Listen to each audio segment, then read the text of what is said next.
1989, c'est l'année de Dragon Ball Z, mais pas que. Cette année-là débute avec la mort de l'empereur Showa Hirohito au Japon.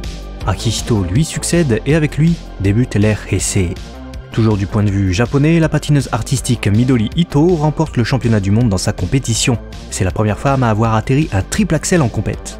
Le 15 février, l'armée rouge se retire définitivement d'Afghanistan et le 4 juin, l'armée chinoise réprime la manifestation démocratique sur la place Tiananmen à Pékin. La Chine sera mise au banc de la communauté internationale après ça.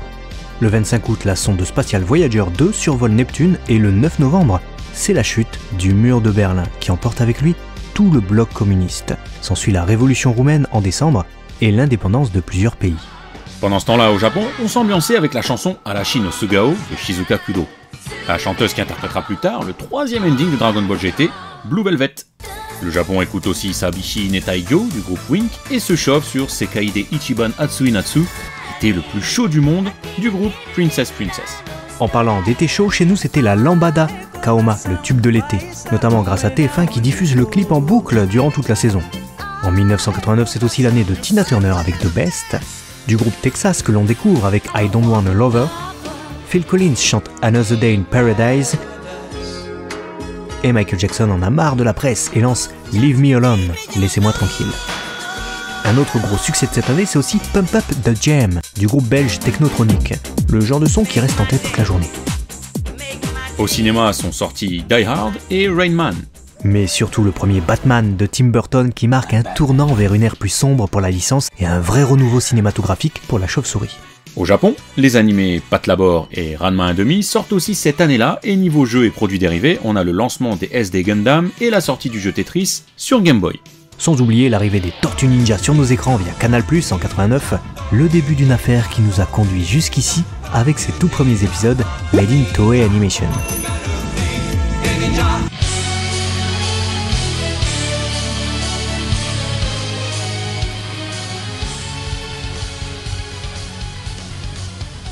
Dragon Ball en 1989.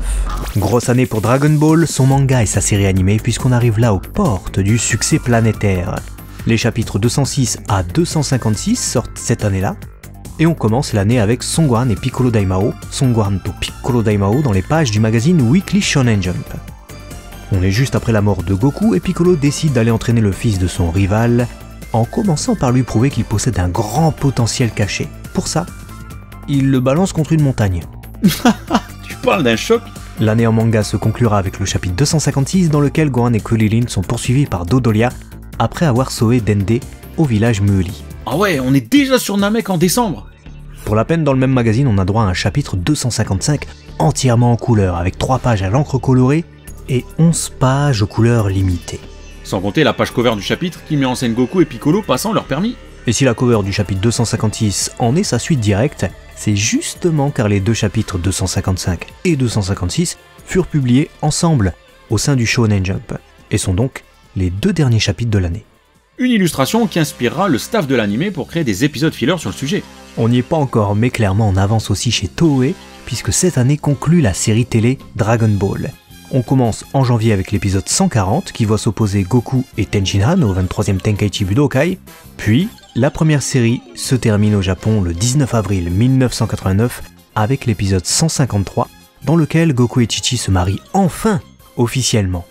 Et on enchaîne directement la semaine suivante avec le tout premier épisode de Dragon Ball Z le 26 avril 1989. C'est alors l'occasion pour une partie du public de découvrir Son Gohan, le jeune fils de Sangoku. Le 15 juillet 1989, c'est le Toei Manga Matsuri de la saison estivale. Et comme à chaque fois, on a un nouveau film Dragon Ball. Et pour le coup, c'est même le tout premier film Dragon Ball Z. Simplement baptisé Dragon Ball Z à sa sortie, ce film aura droit à un sous-titre en 1990. En attendant, dans ce film, Gohan se fait kidnapper par Garlic Jr. et Goku part le récupérer, bien aidé par Krillin et ses alliés du jour, Dieu et Piccolo. L'année se conclut pour l'anime avec l'épisode 31 de DBZ, diffusé le 20 décembre 1989, et qui marque l'affrontement entre Goku et son Kaioken multiplié par 3, puis 4, et Vegeta.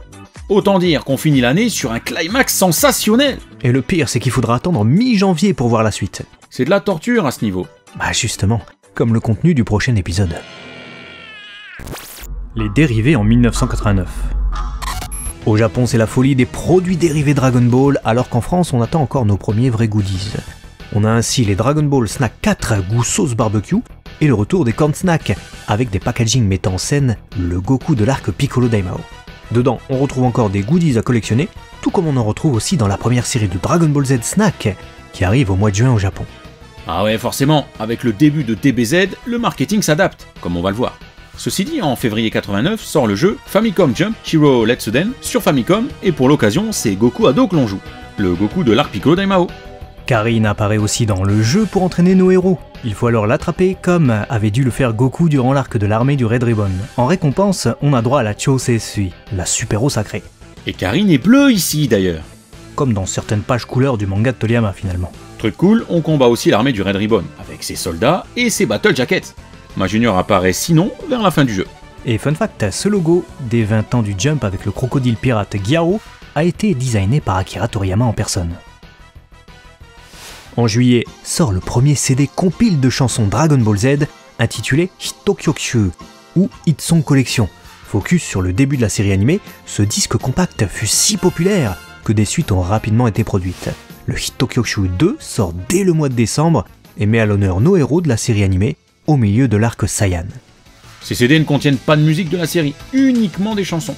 On a bien sûr l'opening et l'ending de la série dans chaque CD, mais aussi une multitude de chansons cool dans des styles musicaux de l'époque, chantés par les principaux interprètes de la série télé. On a par exemple la cultissime chanson Aitsua Songoku, Il est Songoku, un titre chanté par Hironobu Kageyama, mais qui n'est pas entendu dans l'anime.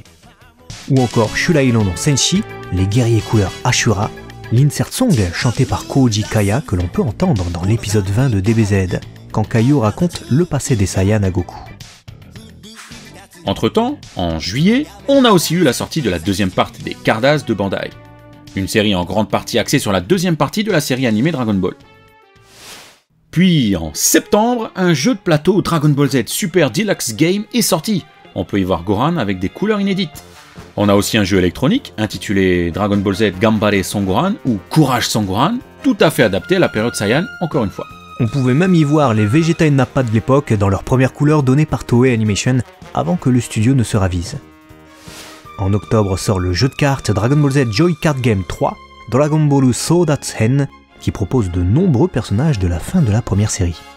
Puis Bandai sort son troisième RPG Dragon Ball sur Famicom, Dragon Ball 3 Gokuden, le 27 octobre 1989. Sur la cover de ce jeu vidéo, on a certes Goku vs Ma Junior, version 23e Tenkaichi Budokai, mais pour le coup, le logo Dragon Ball n'est pas celui de la première série animée, mais bien celui de Dragon Ball Z, mais sans le Z.